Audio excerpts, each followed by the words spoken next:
Corporate jar में आज हम पूर्वांकरा पर 1975 में शुरू हुई कंपनी ज्यादातर फोकस प्रीमियम और प्रीमियम अफोर्डेबल सेगमेंट घरों पर है। पूर्वांकरा रियल एस्टेट में एक्चुअली पहली कंपनी थी देश में जिसने एफडीआई हासिल किया एज अ डेवलपर। कंपनी ने अब तक 74 प्रोजेक्ट्स पूरे किए हैं, 43 मिलियन स्क्वायर फीट एरिया भी ये डेवलप कर चुके हैं, लेकिन आगे भी एक्सपेंशन जारी है। अगर हम कंपनी के तिमाही नतीजों पर एक बार फोकस डालें जो हाल ही में आए थे, सालाना आधार पर कंपनी मुनाफे से घाटे में आई।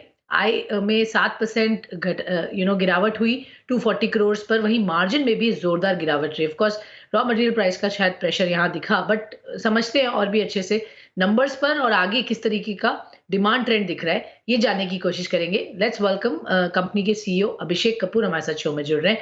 अभिषेक, good afternoon. Always a good to और a pleasure to have you sir. पहले तो सर बताइए, ये इस वक्त डिमांड सिनेरियो कैसा दिख रहा है? आउटलुक रियल एस्टेट सेक्टर में एक जो हमने बहुत जबरदस्त बूम भी देखा पीछे, क्या ये सस्टेनेबल दिख रहा है? क्योंकि जो रेट हाइक आरबीआई की तरफ से आई उससे कोई आपने असर देखा? कुछ सेंटिमेंट में ड्रॉप हुआ है? क्या आउटलुक है अगर हम ओवरऑल देखें ट्रेंड्स को? स्वाति, शुक्रिया as always and very good afternoon to you too. देखें, अगर आप करंट ट्रेंड देखें अभी आरबीआई के इंक्रीज से, इंटरेस्ट रेट के इंक्रीज से कोई चेंज नहीं है डिमांड में। और जो करंट अब्जॉर्प्शन लेवल्स हैं वो सस्टेन कर रहे हैं, इनफैक्ट ग्रोइंग है। न्यू लॉन्चेस के साथ ये जनरली एक्सपेक्टेशन है कि ये क्वार्टर और नेक्स्ट क्वार्टर जो ट्रेडिशनली बेटर क्वार्टर्स होते हैं सभी रियल एस्टेट इंडस्ट्री में, वो बेटर क्वार्टर्स रहेंगे सेल्स को लेकर के। तो ओवरऑल डिमांड में कोई ऐसी इम्पैक्ट इंटरेस्ट रेट्स या एनवायरनमेंट को चलते इस वक्त कोई भी नहीं दिखाई दे रही है। तो आउटलुक जनरली पॉजिटिव है जो इंडस्ट्री का है। जहाँ तक पूर्वांकरा का सवाल है, जैसा हमने पहले भी डिस्कस किया है, हमारे न्यू लॉन्चेस अब आएंगे इस क्वार्टर में और नेक्स्ट क्वार्टर में, तो वो रिजल्ट में आपको जरूर दिखाई देगा, इम्प्रूविंग नंबर्स दिखाई देंगे। इनफैक्ट आप देखें, अगर last year half yearly result और इस साल का हाफ ईयरली रिजल्ट देखें तो सेल्स नंबर हमारे 33% अप थे, रियलाइजेशन 9% अप था, हमारा कलेक्शन 50% अप था, which is the most important thing. किसी भी रियल एस्टेट बिजनेस में it's all about collections and milestones and delivery.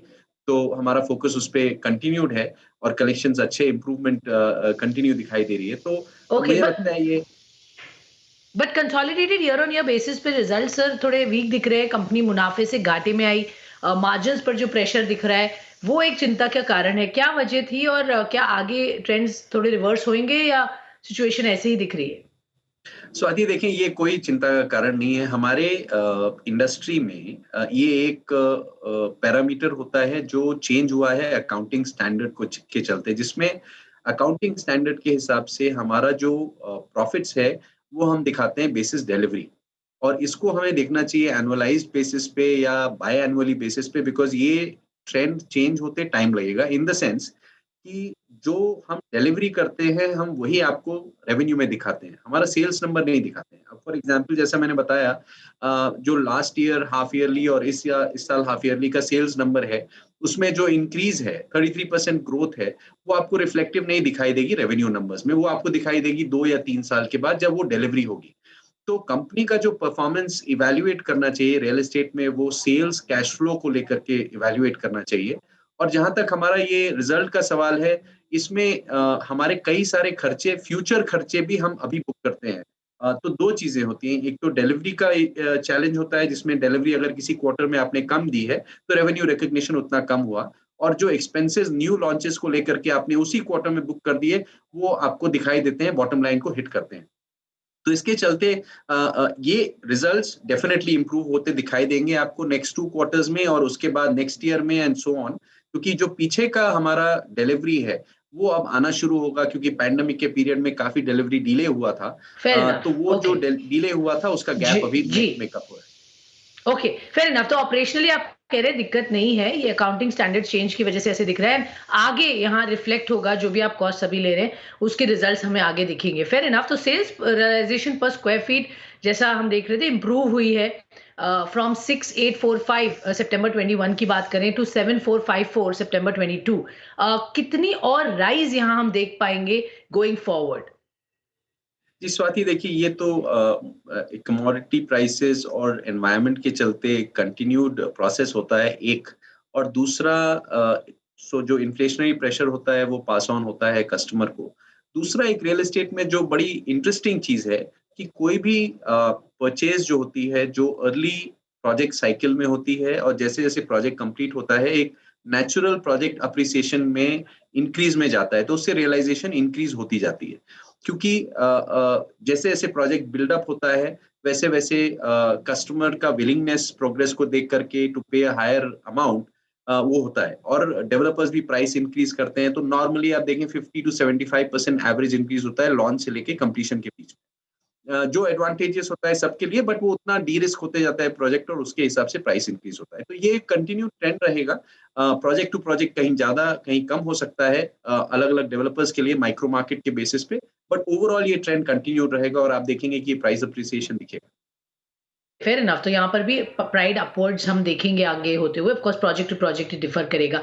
Quickly sir, आपसे न्यू लॉन्चेस के बारे में और ऑनगोइंग लॉन्चेस के बारे में मैं आपसे राय जानना चाहूंगी। किस तरीके का पोटेंशियल हम देखेंगे यहाँ अनफोल्ड होते हुए? कौन से नए प्रोजेक्ट्स आपके आ रहे हैं? कौन से एरियाज या रीजन एंड पॉकेट्स में हम देखेंगे आते हुए? हमारे जो प्रोजेक्ट्स लॉन्च होंगे Puravankara, provident and Purva land तीनों ही ब्रांड्स में होंगे।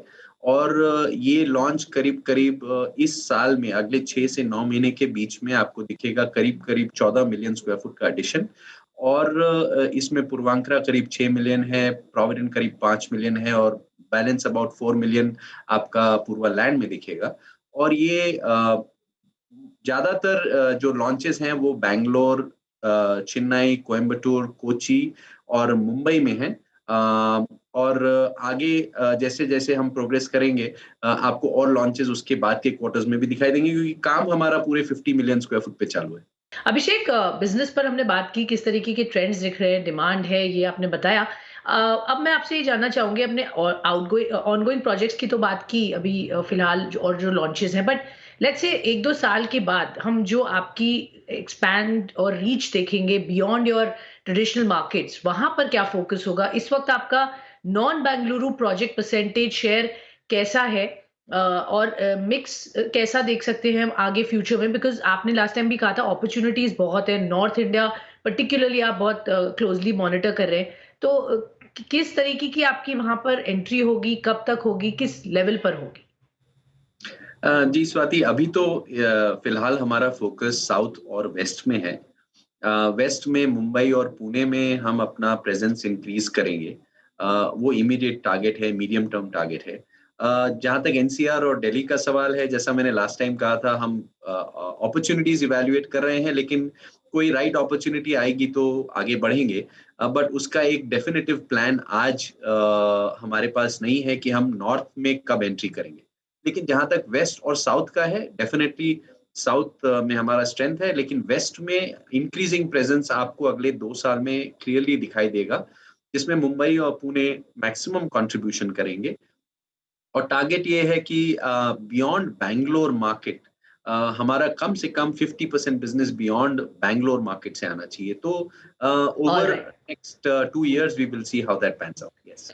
Fair enough. तो आगे ये प्लान्स हैं। जहाँ तक रीच की बात हुई, क्विकली आपसे मैं नेट डेट की बात करना चाहूंगी, क्योंकि वो थोड़ा सा बड़ा है। ऑफ कोर्स आप एक्सपेंशन कर रहे हैं और क्लियरली ये रेज कर रहे हैं फंड्स, बट आगे चलकर किस तरीके का कॉस्ट और डेट कैसा रहेगा कंपनी के लिए? और क्योंकि आरबीआई में अभी एक और रेट इंक्रीज की एक्सपेक्टेशन हो रही है, तो उसका कितना आप एक्सपेक्ट कर रहे हैं आरबीआई रेट बढ़ाएगी? जी स्वाति, देखें ये जो डेट मार्जिनली ऊपर गया है, इसका एक डेफिनेटिव प्लान है रिडक्शन का। ये वापस रीपे हो जाएगा। इनफैक्ट पार्ट डेट जो टेम्परेरी था वो रीपे हो गया, वो एक लैंड एक्विजिशन के लिए लिया गया था, और वो रीपे हो गया। और एक जो दूसरा पीस है डेट का, वो हमने रीपे किया था आईएफसी को, जो उनका इन्वेस्टमेंट था। और इनफैक्ट आईएफसी के साथ आगे भी बात चल रही है एक दो प्रोजेक्ट की, उनके फर्दर इन्वेस्टमेंट्स की। लेकिन जहाँ तक डेट का सवाल है, हम वापस सिमिलर लेवल्स पे मई जून तक आ जाएंगे, ये हमारा टारगेट है। तो हम रेंज बाउंड रहना चाहते हैं डेट को लेकर के। और जो फर्दर एक्विजिशन है वो इंटरनल एक्रूअल्स और जो प्लेटफॉर्म लेवल ट्रांजैक्शंस की हमने बात की थी पहले भी, इक्विटी तरह के ट्रांजैक्शन, हम उस पे उससे रेज करके और इंटरनल एक्रूअल से न्यू एक्विजिशन करेंगे।